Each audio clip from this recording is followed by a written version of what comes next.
My name is Casey Horner, and I'm 31 years old. The day I got the keys to my house, I stood in the empty living room and whispered, "This is mine," like I was afraid the walls might disagree. For most people, buying a home is a milestone. For me, it was proof that I'd survived my childhood, survived being the kid who learned early not to ask for too much. So I decided to celebrate properly. Housewarming party, food, music, laughter. A night where my home didn't feel like drywall and silence, but like a beginning. My boyfriend, Ethan, was the one who insisted we hang string lights out back. He stood on a chair like an idiot, tongue between his teeth in concentration, and said, "You deserve a moment that isn't about anyone else's drama." I laughed, because in my family, drama wasn't an accident, it was tradition. That's why, when I invited my mom, I was very specific. "Mom," I said on the phone, careful and calm, "I'm inviting you, just you. Please don't bring Adam or Emma." There was a pause, the kind that carries 1,000 arguments inside it. Then she sighed, like I was the unreasonable one. "Casey, you're still doing this?" "Yes," I said, "I am." She gave me a soft, fake laugh that felt like someone running their nail down glass. Fine. I believed her. That was my mistake. The party started beautifully. My friends filled the kitchen, complimenting the open shelves I'd installed myself, the little entryway bench Ethan had surprised me with, the way the late sunlight poured across the hardwood like it was blessing me. Someone handed me a drink. Someone else hugged me and said, "You did it." For a couple hours, I felt light. Then my doorbell rang. I turned, smile ready, until I saw my mom on the porch. And beside her, Adam. And behind them, Emma. Emma was 21, the kind of pretty that weaponized itself. Perfect hair, perfect makeup, perfect little smirk, like she'd already decided she was the star of a show I didn't remember auditioning for. Ethan's hand found the small of my back, a quiet anchor. My mom beamed, like she'd brought a gift. "Surprise!" I stepped outside, keeping my voice low. "Mom, I told you." I know," she cut in, waving her hand like she could erase my boundary midair. "But I thought this could be good, an opportunity." "For what?" I asked, jaw tight. "For you to prove you don't listen to me?" Adam leaned against my doorframe like he owned it. "Nice place," he said, but his eyes didn't match his words. They scanned the house like he was evaluating resale value. Emma's gaze slid over me, slow and judgmental. "It's cozy," she said, dragging the word out like it tasted bad. My mom's smile sharpened. "Can we not do this here? People are watching." Of course. My mother didn't mind disrespecting me. She just hated doing it where it made her look bad. So I swallowed it. I stepped back and let them in. At first, I tried to ignore them. I really did. I floated from group to group, refilling snacks, laughing at jokes, showing friends the backyard like I could distract myself from the fact that my mother had brought a ticking bomb into my living room and expected me to call it family. Emma wandered like she was on a tour. Then, near the kitchen island, she raised her voice just enough for people to hear. "I mean, it's cute," she said to one of my friends, loud and sweet, "but with my salary, I could afford something way better." There was a tiny hush. That social pause people do when someone's being rude and they're waiting to see if the host will pretend it didn't happen. Heat crawled up my neck. Because here's the thing, Emma didn't even make what I made. Not even close. She just said things like that because she liked watching people shrink. Ethan's eyes flicked to me. "You want me to step in?" his look asked. I didn't let him. I walked right up to Emma and smiled, slow, polite, deadly. "Then you should," I said. "You should buy your own house." Emma blinked. "Excuse me?" I kept smiling. I'm sure Adam and my mom would love to see their 21-year-old daughter finally move out of their basement. A beat. Then laughter. Sharp, surprised, unrestrained. Someone actually snorted. Emma's face went scarlet, the color of humiliation when it's earned. Her mouth opened, searching for a comeback, but nothing came out. She turned away like she was too good to acknowledge me, but her eyes were wet with rage. I didn't follow, I didn't gloat, because my housewarming party wasn't supposed to be a battlefield. But if someone lights a match in your living room, you don't apologize for grabbing the extinguisher. When the night finally ended and the last guest left, the house fell into a ringing silence. Ethan started collecting cups. "You okay?" he asked softly. "I will be," I said, but my throat felt tight. Adam and Emma were already gone. Of course they were. People like them love to cause damage, but they don't stay to sweep the glass. My mom lingered, standing near the entryway as if she was waiting for a medal. "Casey," she said, sighing like a martyr, "you didn't have to embarrass her." I stared at her. She insulted me in my own home. She was joking, my mom said quickly, the way she always defended the wrong person. No, I said, she wasn't. My mom's eyes flashed. You're 31 years old and still acting like a teenager. That one hit, because it was the same script she'd used my whole life. You're too sensitive. You're too dramatic. You're the problem. I took a breath. Let's be clear. I'm not trying to bond with Adam and Emma. I'm not interested. I'm allowed to choose who's in my life. My mom's lips pressed into a thin line. Then she said, too casually, like it was a normal favor. Well, Emma needs a place. I didn't move. What? Her new job, my mom said. It's closer to here than our place. It would make sense for her to stay with you for a while. Ethan froze near the sink. I actually laughed. Not because it was funny, but because it was so absurd my brain didn't know what else to do. No, I said, absolutely not. My mom's voice sharpened. Casey, you're being selfish. This is my house, I said, calm as ice. My peace, my rules. She's family, my mom insisted, as if saying it louder made it truer. She's your husband's daughter, I corrected, not mine. My mom's face twisted like she'd been slapped. If you two spent real time together, you'd see she's not the monster you make her out to be. I stepped closer. Mom, I'm not doing this. Not now. Not ever. Something ugly flashed in her eyes. Anger, hurt, pride. Then she grabbed her coat. Fine, she snapped. Don't come crying to me later. And she stormed out, slamming the door hard enough to rattle the picture frame Ethan had just hung. That night, I lay awake listening to the house settle, the gentle pops of new wood, the distant hum of the refrigerator. I told myself the worst of it was over. I was wrong. The next day, during work, my phone buzzed with an alert from my security company. Break-in detected. My stomach dropped so fast it felt like falling. I left immediately, hands shaking on the steering wheel as I drove home, rehearsing every terrifying possibility. When I pulled up, everything looked normal. No broken windows, no smashed door. But when I put my key in the lock, it didn't fit. My breath hitched. I tried again. Nothing.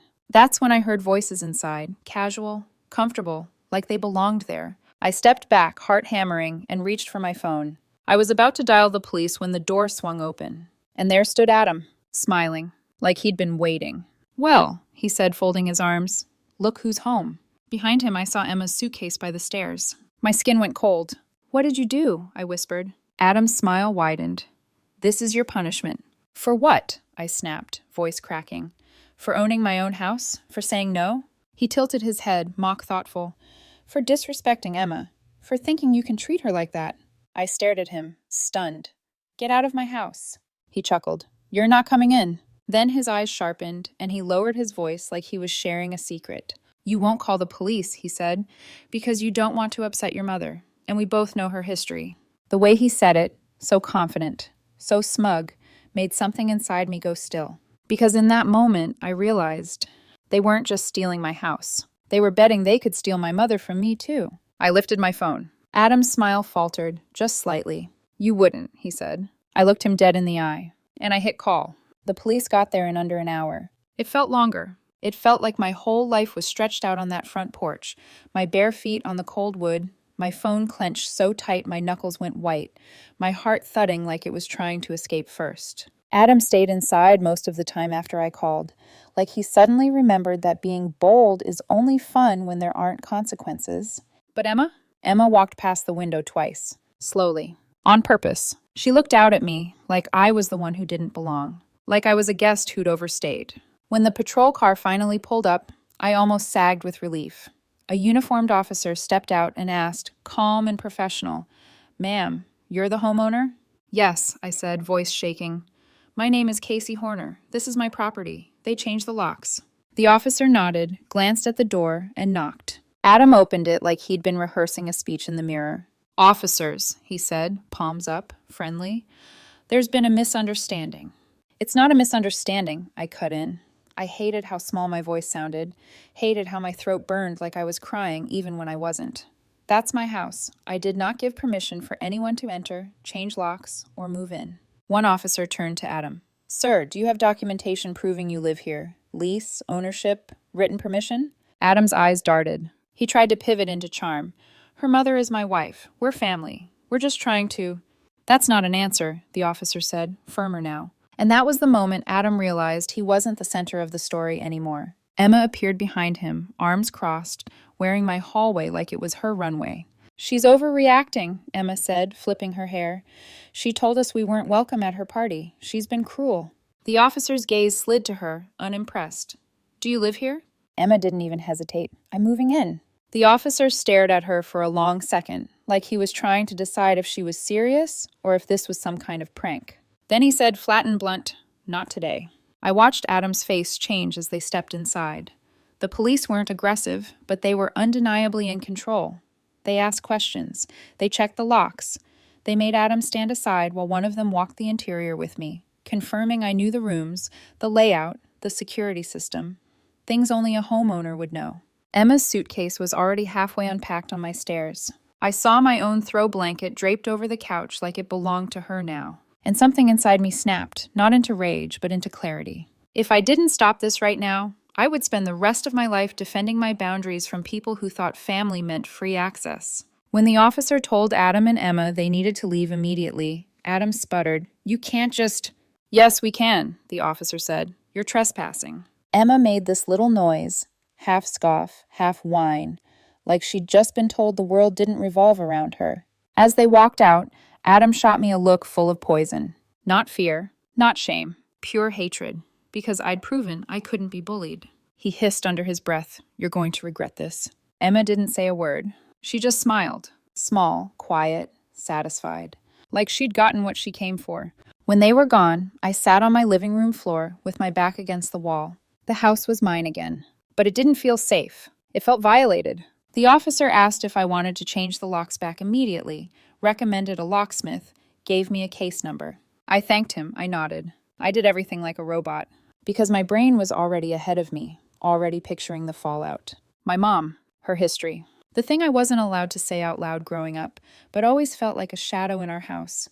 My mother's fear of police wasn't a preference. It was a wound. Still, what else could I have done? A few hours later, my phone rang. "Mom!" My stomach clenched so hard I thought I might be sick. I answered, voice soft. "Hey." There was a pause on the line, the kind that meant she'd been crying. When she spoke, her voice wasn't angry. It was worse. It was broken. "Casey," she whispered, Did you really call the police on my husband?" The words hit like a slap. Not, "Did he do it?" Not, "Are you okay?" Not, "Are you safe?" Just, "Did you embarrass me? Did you trigger my trauma? Did you ruin my new family?" "Yes," I said, swallowing. "Because he broke into my house. He changed the locks, Mom. He told me I couldn't come inside." Silence. Then her voice trembled. "You should have called me first." I blinked hard. "What?" "You should have talked to me," she repeated, like she was reading from a script she'd written to survive the reality. "I could have handled it. I could have fixed it without that." "Without police," I said quietly. Her breath hitched, and I suddenly understood. To her, the word police didn't mean protection. It meant power. It meant humiliation. It meant helplessness. "Mom," I said, trying to keep my voice steady. "I was locked out of my own home. I had no choice." "You always have a choice," she snapped, then immediately softened again, like she hated the sharpness but couldn't stop it. "Adam said you humiliated Emma. He said you've been cruel to them. He said he was only trying to teach you." "Teach me?" I whispered, stunned. "Mom, listen to yourself." She sounded like she was holding back sobs.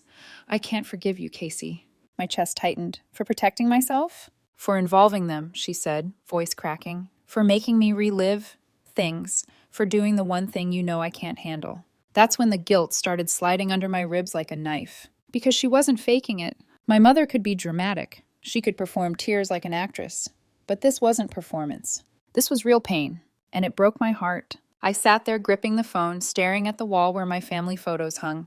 Me as a kid, my mom holding me, both of us smiling like the future was going to be kind. "I'm sorry," I whispered. "I didn't want to hurt you." Her voice went flat, exhausted. "It's too late." Then she said the words I never thought I'd hear from my own mother. "I can't talk to you anymore." I heard a beep. She'd hung up. Then my phone screen flashed. Number blocked. I stared at it for a long time. Blocked. Like I was a stranger. Like I was a problem she could solve by deleting. That night I barely slept. I kept replaying everything. Adam's smug face. Emma's suitcase on my stairs. My mom's trembling voice. And the worst part was this. I couldn't find the moment where I'd made a different choice without losing something anyway. If I didn't call the police, I would have lost my home. If I did, I lost my mother. I thought about her history, the reason the word police made her voice change. For most of my life, I didn't know the details. She never told me everything, only fragments, like broken glass she didn't want to touch with bare hands. But I knew enough. 15 years ago, after my parents split, she dated a man who was a police officer. At first, she'd tried to spin it like a fresh start. He's stable, she told me. He's got a good job. But stability can be a mask, and power can be a weapon. It lasted 2 years. 2 years where my mom slowly disappeared. She stopped seeing friends. She stopped smiling. She started flinching at her own phone vibrating. There were months where I barely saw her. When I did, she looked like someone had turned the brightness down inside her.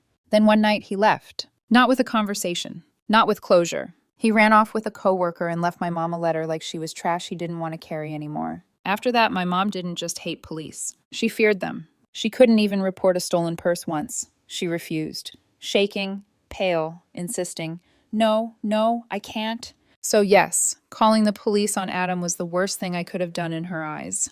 But here was the part that kept me awake. Adam and Emma knew. They knew her history. They knew what the word police would do to her. And they still did it. They still changed my locks.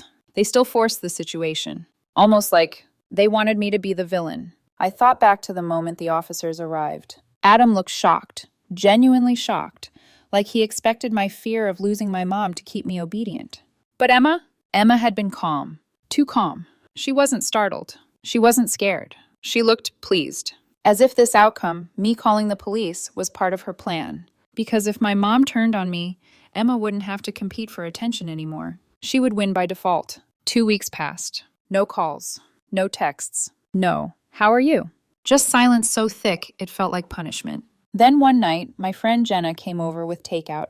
She hesitated, then said, "I probably shouldn't show you this, but I feel like you should know." She held out her phone. A photo on Emma's social media. Emma, my mom, and Adam at the beach, sunglasses on, arms around each other, smiling like they'd just survived a tragedy together. The caption said something like, "Just the fam, recovering." Recovering. From what? From trespassing in my home? From being told no for the first time in her life? I felt something twist in my stomach so hard I thought I might actually throw up. Because my mom always said she hated the beach. Always. Whenever I suggested it growing up, she'd wave me off. "Too much sun, too much sand. Let's go to the mountains." So I did. I gave up. I learned not to ask. And now she was at the beach for Emma. That realization hurt in a way I wasn't prepared for. It wasn't just about the locks or the police. It was about the mother I never got, being handed to someone else like a gift. I called my dad the next day. He listened quietly and then said, "Casey, you did the right thing." "What if I didn't?" I whispered. "What if I just waited? Called mom first?" My dad exhaled. "Your mom asked me about housing for Emma before your party." I froze. "Before?" "Yeah," he said. "She wanted to find something cheap close to Emma's job. I told her I can help with buying, not renting. And she sounded like she was considering buying." My skin went cold. So the move-in idea wasn't spontaneous. It wasn't some last-minute emergency. It was a plan. And when Casey, the daughter, said no, they retaliated. Not because Emma needed a place, but because they couldn't stand being denied. I stared out my window at my driveway, at my front steps, at the door that still didn't feel like it belonged to me again. And I realized something else, too. When it was time for me to go to college, my mom said, "Figure it out. You need to learn independence. No help, no safety net." But Emma got beach trips, housing plans, emotional protection, and my mom's loyalty, even when Emma's own father broke into my house. That was the truth I'd been circling for years. My mom didn't just change. She chose who she wanted to change for. And it wasn't me. That night, I sat on my bed with my phone in my hand. My dad said, "Give it a couple days." But I didn't want to. Because courage is a fragile thing. Sometimes you either use it immediately or you lose it. My thumb hovered over my mom's number. She'd blocked me on social media, but not my phone. Not yet. My stomach rolled, my palms sweaty, my heart pounding in my ears. And the thought that terrified me most wasn't that she'd yell. It was that she wouldn't answer at all. Because if she didn't, then it meant Emma and Adam hadn't just stolen my peace. They'd stolen my mother completely. And I didn't know who I was without at least trying to get her back. I took a shaking breath, and I pressed call. The phone rang once, twice. By the third ring, my heart was beating so hard I could hear it in my ears. Then, "Hello?" My mom's voice was cautious, guarded, like she'd already built a wall and was peeking over it to see if I was dangerous. "Hi, Mom," I said. My voice came out smaller than I wanted. "It's me." Silence. I imagined her standing in her kitchen, phone pressed to her ear, Adam somewhere nearby, pretending not to listen. "I wasn't sure you'd answer," I added. "I almost didn't," she said honestly. That hurt more than if she'd yelled. I swallowed. "I don't want us to end like this." Another pause. Finally, she sighed. "Maybe we should talk in person." Relief washed through me so fast I had to sit down. We agreed to meet for lunch the next day. Neutral territory, a small cafe halfway between our houses. When I hung up, my hands were shaking. I didn't sleep much that night. I kept replaying every version of the conversation. Me begging, her apologizing, us crying and hugging like in the movies. And then the darker versions, her blaming me, defending Adam, walking out. When I arrived at the cafe, she was already there. She stood when she saw me, and for a brief second, she looked like my mom again. We hugged, awkward, careful, like two people afraid of breaking something fragile. She smelled the same. That almost undid me. We sat, ordered, made small talk about work, the weather, anything that wasn't the reason we were there. Then I took a breath and said, "I need to say something, and I need you to just listen." She nodded. "I feel like you're being the mother to Emma that you were never willing to be to me." The words hung there, heavy. Her eyes filled instantly. I pressed on before I lost my nerve. "When I was younger, you told me to figure things out on my own. College, money, life. You said it was for my independence, but now, you bend over backwards for her. You protect her. You choose her comfort over my safety." Her lips trembled. She looked down at her hands. "I needed you back then," I said softly. "And you weren't there. And watching you do it now, for someone else, hurts more than I know how to explain." Tears slipped down her cheeks. "I know," she whispered. "I know." That was not the response I expected. She took a shaky breath. "I wasn't ready to be a mom when I had you, Casey." My chest tightened. My parents pushed me into marriage, into motherhood. I was so young, and I felt trapped before I even understood what was happening. She wiped her eyes. "When your dad and I divorced, I finally felt free, and I chased that freedom too hard." I stared at her, stunned. "I checked out," she said, voice barely audible. "Long before the divorce was final. I told myself you were old enough, strong enough, that you didn't need me the way a little kid would." She looked up at me then, eyes red. That was wrong. For a moment, hope flared. Maybe this was it. Maybe this was the turning point. "I'm sorry," she said. "I really am. I wasn't the mother you deserved." My throat burned. "Then why does it feel like you're choosing them over me again?" Her shoulders sagged. "Because I'm trying to fix my past," she admitted, "and I can't fix it with you." That sentence shattered something inside me. She went on, voice trembling. "With Emma, there's no history, no guilt, no reminders of who I failed to be. I can start fresh." So that was it. Emma wasn't special. She was convenient. I stared down at my untouched food. "So what happens now?" My mom hesitated. "I think we should take some space." There it was. Space. The word people use when they don't want to say goodbye out loud. "I think not talking for a while might be best," she added quickly. "We're both dealing with a lot." I looked at her and finally saw the truth clearly. This wasn't about healing. It was about choosing the path of least resistance. Adam and Emma didn't challenge her. They didn't hold up a mirror. They didn't ask her to confront who she'd been. I did, and that made me expendable. "I love you," I said quietly. She reached across the table and squeezed my hand. "I love you too." But love, I realized, isn't always enough. We paid separately. We hugged again, shorter this time. When I walked out of the cafe, the sunlight felt too bright, too ordinary for how heavy my chest felt. I sat in my car for a long time before turning the key. I didn't go back to work. I went home. I poured myself a glass of wine, curled up on my bed, and stared at the ceiling. Because in a strange, quiet way, it felt like a breakup. Not the kind where someone cheats or falls out of love, but the kind where you finally accept that the other person was never going to choose you, and that maybe that has to be enough to let go. This whole mess taught me something I wish I'd learned sooner. You can protect yourself and still be painted as the villain. You can do everything right and still lose people you love. And sometimes the bravest thing you can do isn't fighting harder. It's walking away with your dignity intact. I didn't lose my house, but I lost the illusion that my mother would ever be the parent I needed her to be. And as painful as that truth is, it's also freeing. Because now, the life I build inside these walls, the peace, the boundaries, the love, will finally be mine.